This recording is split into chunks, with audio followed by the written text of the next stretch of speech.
Has anyone told you that if you're white, you're a racist? Or that if you're black, you're a criminal? Has anyone told you that white, black, Asian, etc. people are more different than they are the same? If they have, let's debunk this myth of race once and for all.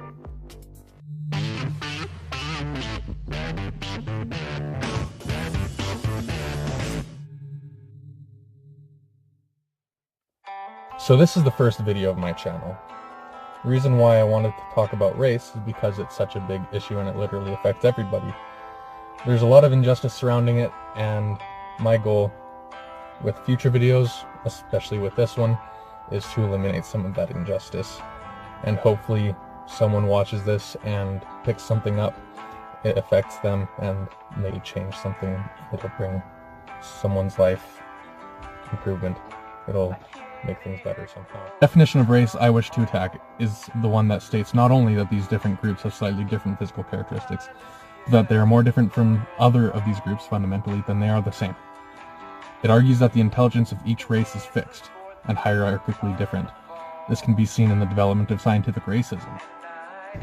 Scientific racism is an idea, a concept, that actually includes a lot of things throughout history, and it started with Samuel Morton, father of scientific racism.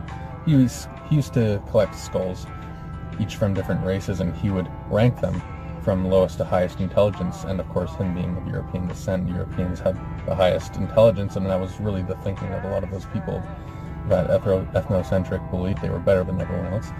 And they believed that these things were intrinsic to races, that this was a fixed thing and it was hierarchical. Now, the horrible thing is that these beliefs were really taken for granted for a lot of people because these scientists were trusted. And it actually became the basis for a lot of atrocities, including Nazi Germany and obviously the horrible things that happened there, and eugenics in general, which is the practice of, it's trying to eliminate certain people so that the race or the type of people that is desired by whoever is in charge of this scenario is preserved. And all these things were done because they truly believed scientifically that specific races were either better or worse, intelligent or not intelligent, civilized or savage, by their very nature, and that was something that couldn't be changed, it was fixed. And we know that to be pseudoscience now, but that was taken very seriously in the past. Perhaps some people today still believe some of these things. Unfortunately, when people are like that, it's very hard to change their minds, even with facts that are completely checked and known very widely. The definition I'm attacking argues that behavioral characteristics such as honesty, rational thinking, civility, honor, or adaptability of each race are fixed and hierarchically different. The critics of white people who align with these views, they claim that white people are inherently racist. The critics, like these of black people, claim that they are inherently savage. Of the Asian people, that they are inherently cruel. It goes on. While the supporter of the white people who follow these views may say that they are inherently civilized. Of black people, that they are inherently musical. These are just examples. And of Asian people, that they are inherently intelligent. So what am I saying? There's an issue of confusing correlation and causation here. A gene pool does not cause any of those behaviors and traits. Civility, intelligence, talent, or racism, criminality, and cruelty are not caused by race. They are correlated with race through an other unseen variable. What is this unseen variable? It's the sociocultural forces of the area. If you find that most people in one race have a sassy attitude, it is not because of their genetics. It is because of a combination of the sociocultural circumstances they were raised in, primarily through their parents and friends, then later on in life, school and the workplace. For example, Indigenous people have it pretty bad in Canada. There's a stereotype associated with them that they are drug-obsessed, alcoholic, criminal, petty, the list goes on. It's horrible. The things that people associate with them. At face value, many people deduce that it is a characteristic that is part of their essence. That is pseudoscience. One of the biggest factors that led to this is the colonialism of previous European settlers. The oppression ethnic genocide, murder, and assimilation of so many of their ancestors destroyed the indigenous people in certain ways, and what negative behaviors we may now see are simply the aftermath of the sociocultural factors that are generations old. There's one last concept that I want to cover and make really clear before I wrap up.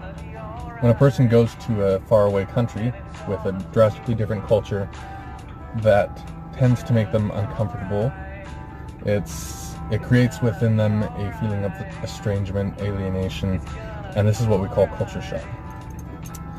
Similarly, when someone confronts another person who is from a different culture, a similar thing happens.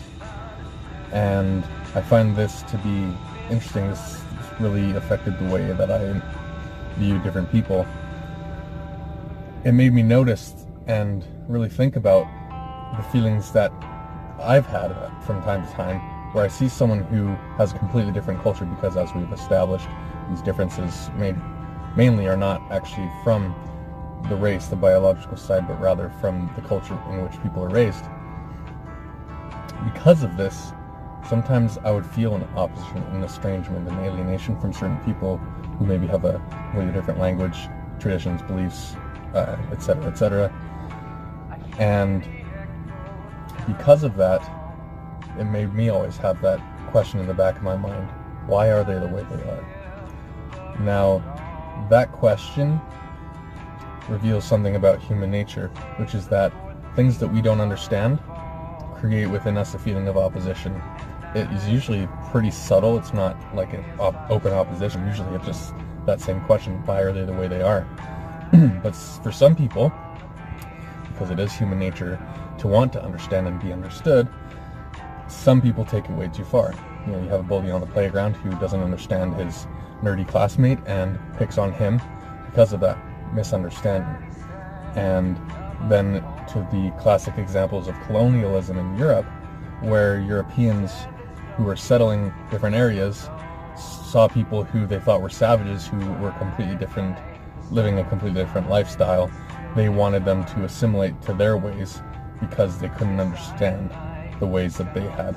And as a result of trying to solve that problem of not understanding and trying to make them fit their mold, they caused a lot of problems, and a lot of problems do come from similar situations.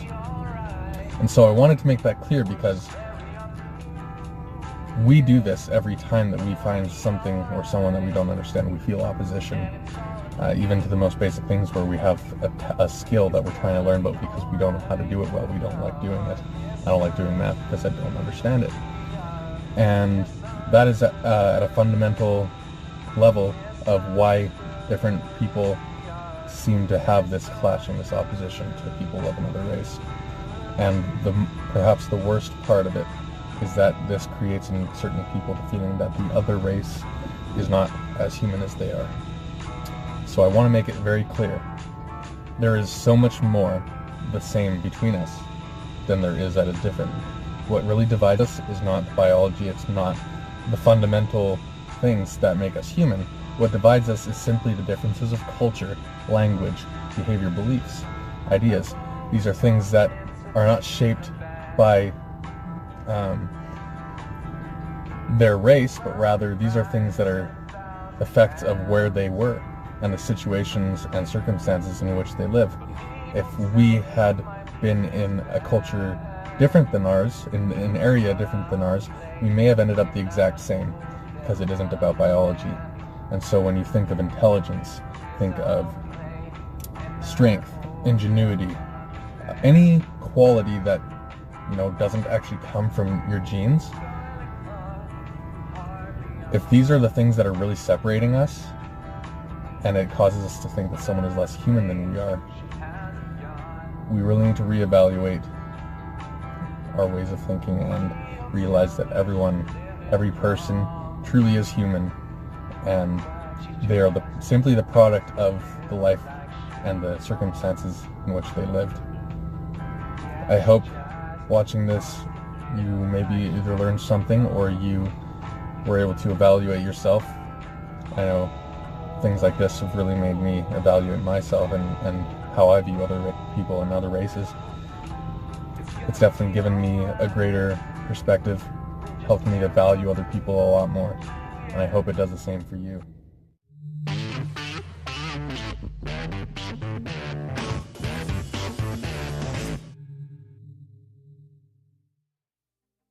I sure enjoyed studying the things that I did to prepare for this, and if you liked it, press the like button, subscribe, hit that bell button so that you can stay notified.